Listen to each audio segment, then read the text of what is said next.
La Révolution américaine. Qu'est-ce que c'est?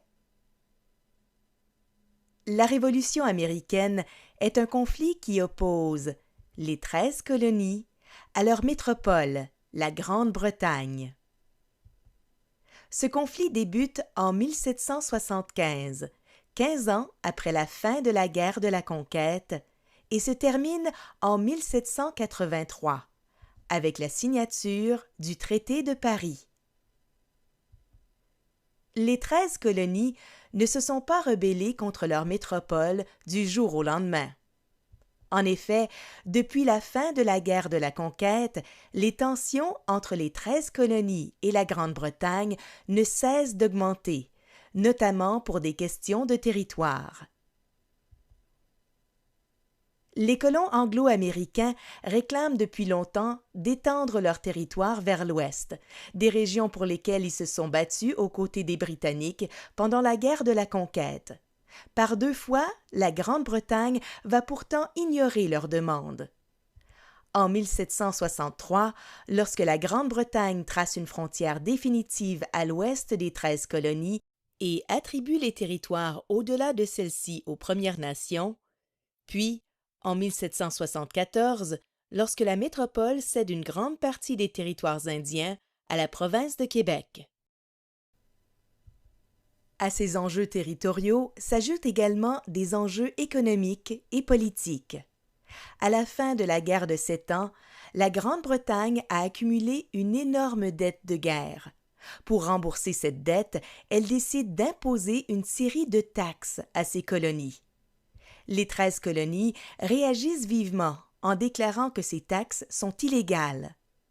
En vertu du principe No taxation without representation, qui signifie pas de taxes sans représentation, les Anglo-Américains soutiennent que la Grande-Bretagne ne peut leur imposer de taxes car ils n'ont pas de représentants au Parlement britannique. Pour protester contre la métropole, des organisations révolutionnaires comme les Fils de la Liberté voient le jour. À partir de 1765, ces groupes organisent des assemblées et des manifestations dans les grandes villes des 13 colonies. En décembre 1773, des membres des Fils de la Liberté jettent des cargaisons entières de thé anglais dans les eaux du port de Boston. Pour la Grande-Bretagne, c'est l'incident de trop. La métropole impose, dès l'année suivante, des mesures punitives à la colonie du Massachusetts, dont Boston est la capitale. En réaction à ces mesures, que les Anglo-Américains surnomment les lois intolérables, des représentants des 13 colonies se rassemblent à Philadelphie pour former une alliance, le Congrès continental. En 1775, le Congrès décide de créer une armée révolutionnaire. Le général George Washington, qui est membre du Congrès, accepte d'en prendre le commandement.